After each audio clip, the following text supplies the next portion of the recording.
začiatku tvojho stand-upu. Nech sa prejavím. Tu máš svoj priestor, Michal Satmári!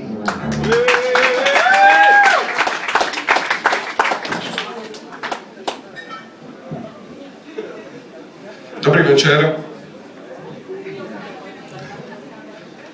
Cestou sem som započul veľmi zaujímavý dialog dvoch starších dám. Jedna hovorila, že počúvaj, mám nové pery, ale nie je to vidno, lebo mám na sebe nohavice.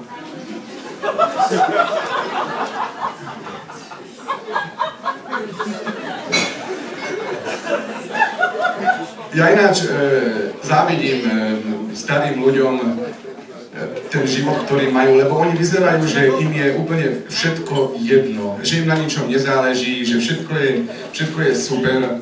A raz som takto letel niekam zo zahraničia a bol som v letišnej hale a predo mnou stála pani 75 až smrť a poprosila ma, aby som jej batožinu dal na váhu. A ako sa ku mne otočila, tak som si všimol, že má na čele krém, nerozotretý. Ale nie tak, ako si my dávame ráno, akože tým, ale ako keby zobrala akože celú tú z tej nádoby a si to akože drpla celé na čelo. A ona videla, že ja to vidím, ale bolo jej to úplne jedno. Vôbec jej na tom nezáležalo. Aj ostatní ľudia naokolo to všetci videli, ale nikto jej nič nepovedal. A potom mne to došlo, že ona prešla cez všetky bezpečnostné kontroly s T4 na čele. To je výbušnina.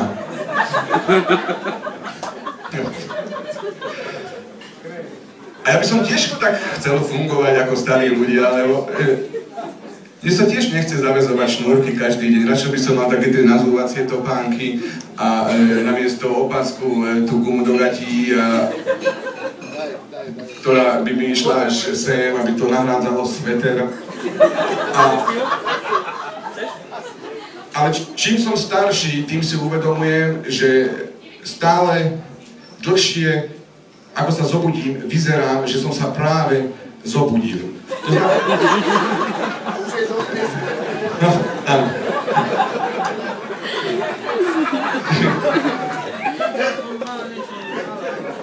Ale uvedomujem si, že ženy to majú so starnutím o mnoho zložitejšie ako my muži, lebo nám stačí sa hlavne ráno zobudiť a mať prachy. Lebo chcel by som hovoriť hlavne o mojom starom otcovi, lebo to bol veľký človek, partizán, ktorý v živote nikdy nič neukradol. On bol prvý, ktorý virtuálne strieľal na nemeckých krasokolčuriarov počas prenosu televízneho, asi spomienky z povstania. Ja som k nemu chodil každú nedeľu na obedy a raz sa pokazila električka, tak som musel ísť kus pešo. A mu hovorím, že Jožo, tak som ho volal, Jožo, počúvaj, pešo som musel ísť k tebe kus.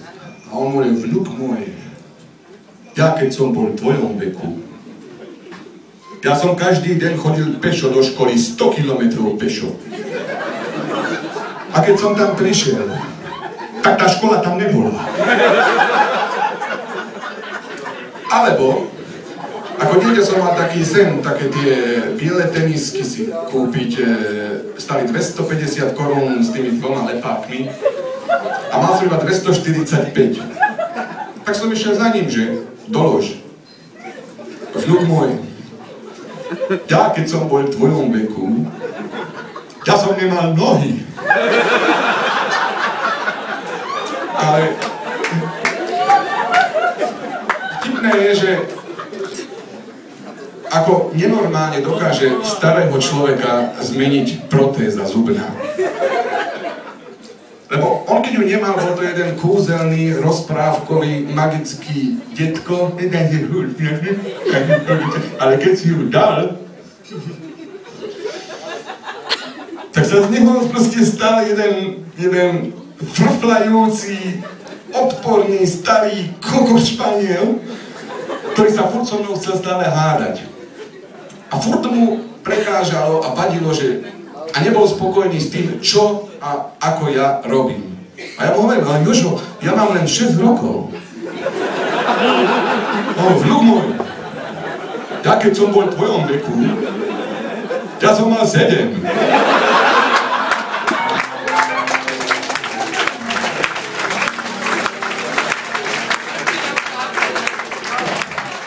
A v tom istom veku on povedal, že ako som vlastne ja prišiel do našej rodiny, lebo on ma podľa jeho slov našiel ako novorodenca v smetnom koši pred kartónom.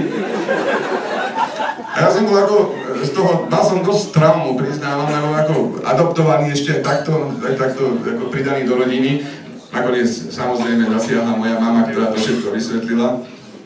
A tento istý dedo mal syna, jedného, nie môjho otca strýka, ktorý žil v Argentíne a dodnes žije v Argentíne. A na staré kolená sa Jožo rozhodoval, že poletí za ním.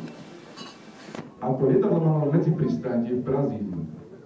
A on si myslel, že už je v tej cieľovej destinácii, tak akože išiel okamžite vystupovať z toho lietadla, čo mu samozrejme nedovolili, tak tam narobil škandál, obvinili všetkých z antisemitizmu a kričal na nich, lenže v nemčine a v jidiš. Nikto mu samozrejme nerozumel. A tento istý dedo chcel, aby som si ja zobral za manželku židovku. Jedna moja polovica, veľká polovica to tiež chcela, no druhá polovica chcela mať za manželku peknú ženu. A sexy.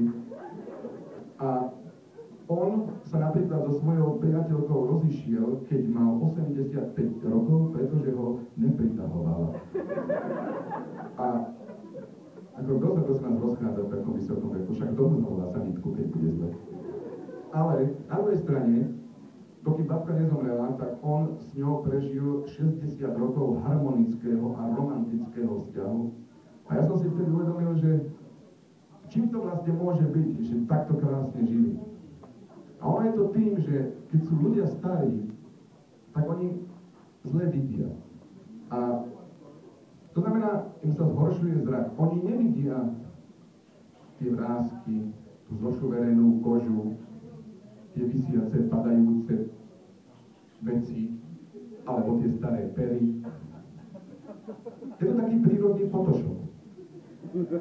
Ale nesmiete ich poslať na operáciu očí, lebo týmto celé končí a budete ako tá jeho priateľ, ktorú ostal 85 rokov. Rovnako nerozumiem, prečo ľudia sú proti homosexuálnym manželstvám. Lebo prečo niekomu vadí, či si zoberiem muža alebo ženu. Zoberme si nejaký heterosexuálny pár na 75. Úprimne, je fakt zložité rozpoznať, kto je kto. S tými hustými fúzikami to bude asi manžel. Ale keď už môj starý otec akože bol starší, tak bol aj chorý a ja som bol s ním aj v tú poslednú noc, keď zomrel. A viete, aké boli jeho posledné slová? Miško, prosím ťa, zavolaj profesorovi Traubnerovi, nech urobí nejaký porádek s tým Mečiarom. A potom zomrel.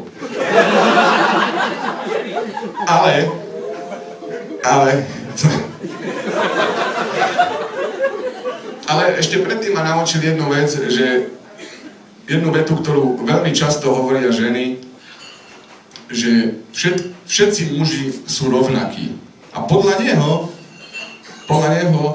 to tvrdila nejaká Číňanka, ktorej sa stratil manžel v dave v Pekingu.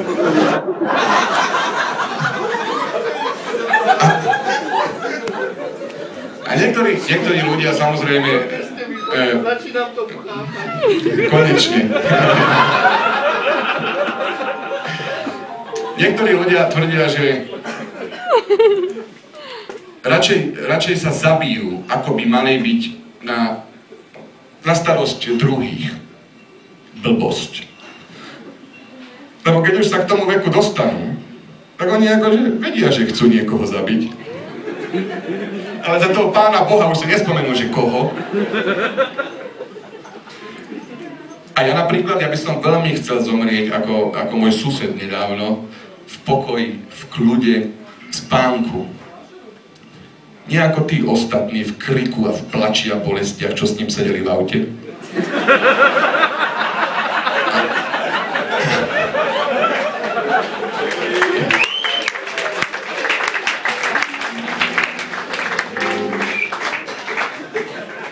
A vôbec nechápem, prečo starí ľudia šoférujú. Lebo človek má pocit, že oni nevedia vôbec, že kam idú, možno za svetlom.